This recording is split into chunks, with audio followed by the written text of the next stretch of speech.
हम लोग बात करें, यहाँ पे बर्फबारी इतनी ज़बरदस्त होती है और ये पूरा पैच जो है इस पूरे जो अगर जोजिला की बात करें, जोजिला क्रॉस करने में 3 घंटे ज़्यादा का समय लग जाता है और अब इस टनल के ज़रिए जो है 15 से 20 मिनट महज समय लगेगा इस पूरे पैच को कवर करने में। ख़ास बात यह है कि ये पूरे महीने जो है पूरे 12 महीने जो है खुली रहेगी, उससे लद्दाख तक का जो है ईजिली मूवेबल हो पाएगा, आर्मी के असेट्स आसानी से वहाँ तक पहुँच पाएंगे। और सबसे बड़ी बात यह है कि जिस तरीके से LAC पर इस वक्त तनाव बना हुआ है और वहाँ पे जो हाई ऑल्टीट्यूड में अगर लड़ाई की सूरत हाल बनते हैं तो हाई ऑल्टीट्यूड में जो मूवमेंट होगा वो ऐसे ट्रेंड जो सोल्जर्स का, क्योंकि वो जितने भी कश्मीर के हाई ऑल्टीट्यूड वाले इलाके जहाँ पे तैनात है, हो सकता है अगर वहाँ से मूवमेंट करानी पड़े तो सड़क वाले रास्ते, हवाई जहाज़ के रास्ते जो है समय लगता है, क्योंकि बहुत ज़्यादा एयरक्राफ्ट जो है यूज़ करने पड़ेंगे उसके लिए। ऐसे में अगर ये टनल बन जाती है तो इन भविष्य में जब भी इस तरीके की स्थिति बनेगी तो भारतीय सेना पूरी तरीके से जो है लेह तक आराम से पहुंच सकती है। साथ ही कारगिल का जो पैच है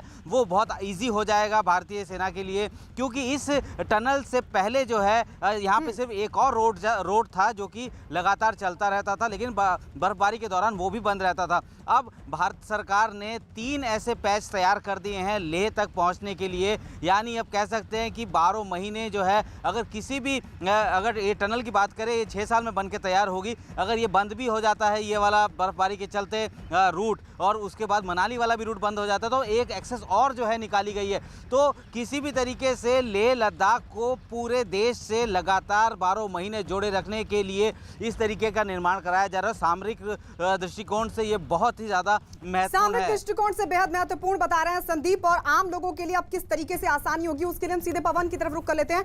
पवन, ये जो जोजिला दर्रा है दुनिया का सबसे खतरनाक माना जाता है और सबसे बड़ी बात है कि हाईवे के बंद होने से काफी दिक्कतों का सामना सेना के साथ स्थानीय लोगों को भी करना पड़ता है, लेकिन अब इस टनल के बाद स्थानीय लोगों के लिए कितनी आसानी होने वाली है? हाँ बिल्कुल गायत्री, अगर आप बात करें जोजिला टनल की तो यह एक बड़ा कदम जो है ये भारत सरकार की ओर से उठाया गया है, क्योंकि अधिकांश जो लद्दाख और लेह के स्टूडेंट्स हैं वो जम्मू में रहते हैं या फिर दिल्ली में रहते हैं। उन लोगों को काफ़ी दिक्कत होती थी अपने घर पहुंचने में, क्योंकि उनके कॉलेजेस या कोचिंग सेंटर्स वो यहाँ पर थे।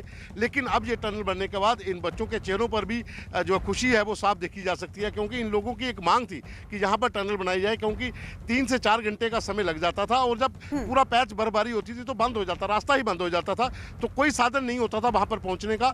आम लोगों के लिए साथ साथ में सुरक्षा की दृष्टि से देखा जाए तो बहुत ही अहम है ये टनल, क्योंकि सेना की मूवमेंट जो थी वो उसको काफ़ी टाइम समय लगता था, नहीं पहुंच पाते थे समय के ऊपर। अगर कहीं ऐसी स्थिति, जिस समय जो हालात इस समय लद्दाख में बने हुए हैं, ऐसी स्थिति अगर दोबारा होती है तो भारतीय सेना के लिए ये एक बहुत ज़रूरी टनल है, उसके लिए मूवमेंट के लिए, ट्रांसपोर्टेशन के लिए। जैसा संदीप बता रहे थे कि हेलीकॉप्टर के जरिए भी मूवमेंट को लेकर जाना बहुत समय लगता है। जो कश्मीर के हाई अल्टीट्यूड इलाकों में सेना वहां पर तैनात है, अगर उनको मूवमेंट करनी पड़ती है, उनको मूव करना पड़ता है LAC की तरफ, तो ये टनल बहुत ज़रूरी है उनके लिए। और ये काम अब जो शुरू हुआ है, माना जा रहा है कि इससे बहुत फायदा होगा आम लोगों के साथ साथ भारतीय सेना को भी, आम लोगों के साथ साथ भारतीय सेना के लिए भी बहुत फायदा होगा इस टनल के बनने के बाद। आप सभी रहिए हमारे साथ इस सबके बीच। एक और अहम खबर इस टनल से जुड़ी बता दें, जोजिला टनल की सबसे ज्यादा अहमियत सेना के लिए है। पाकिस्तान पर नजर रखने के लिए सेना को श्रीनगर से करगिल और द्रास तक पहुंचने में जोजिला टनल सबसे अहम भूमिका निभाएगी। इस टनल के बनने के साथ ही न सिर्फ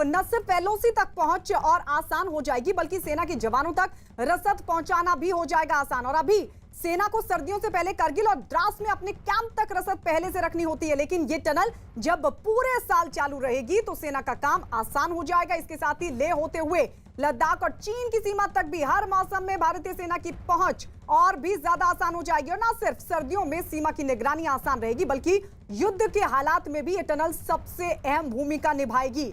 तो ये इंपॉर्टेंस इस टनल की सेना के लिहाज से भी, किस तरीके से अब रसद पहुंचाना आसान हो जाएगा, यानी अब बिल्कुल भी आवाजाही बंद नहीं होगी। क्योंकि सर्दियों के मौसम में जब खासकर बर्फबारी होती है तो अक्सर रास्ता बंद हो जाया करता था, और ऐसे में सेना के मूवमेंट में चाहे रसद पहुंचाने की बात हो तो कुछ वक्त के लिए उस पर विराम लग जाया करता था। लेकिन अब इस टनल के बनने के बाद ये जो मुश्किल है वो भी दूर होती हुई दिखाई दे रही है।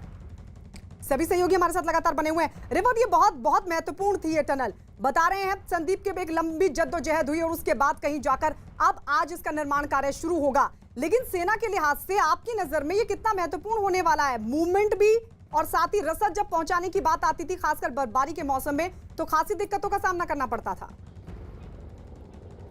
देखिए गायत्री, दो अहम चीज़ें मैं आपको बताना चाहूँगा। चूँकि ये जो द्रास का एरिया है, जहाँ ये टनल का दूसरा जो है एरिया होगा, यानी कि ये जोजिला पहाड़ को क्रॉस करके जब द्रास की एरिया में ये टनल जाएगी, तो द्रास जो है वो दुनिया का सेकंड कोल्डेस्ट एरिया है। वहाँ पे -40 डिग्री जो है टेम्परेचर जाता है। तो अगर हम पर्यटन के हवाले से भी बात करें, टूरिज्म पॉइंट ऑफ व्यू से, तो बहुत इंपॉर्टेंट होगा। लोग जाना चाहेंगे वहाँ पे विंटर में भी। अभी तक वो पॉसिबल नहीं हो पाता था, सिर्फ द्रास के लोगों को पता था कि कितना कोल्ड होता है वो एरिया। अब कोई भी जा सकता है विंटर में अगर ये रास्ता थ्रू हो जाता है, यानी 6 साल के बाद अब कोई भी जाना चाहे विंटर में तो जा सकता है। जहाँ तक आर्मी की बात है, उनको काफ़ी मुश्किलात, जैसे मैंने पहले भी कहा, या संदीप ने कहा या पवन ने कहा, एक तो ये कि जो स्टूडेंट्स वगैरह वहाँ एरिया के होते थे, वो या तो जम्मू में रहते थे, चंडीगढ़ में रहते थे, या दिल्ली में रहते थे, और घर नहीं पहुंच पा रहे थे वो 6 महीने। हालांकि लेह का एयरपोर्ट है, हवाई रास्ते से तो लेह पहुंच पाते थे, लेकिन कारगिल पहुंचने में ज्यादा मुश्किल आती थी, या द्रास पहुंचने में ज्यादा मुश्किल आती थी, नहीं पहुंच पाते थे। और इमरजेंसी केसेस में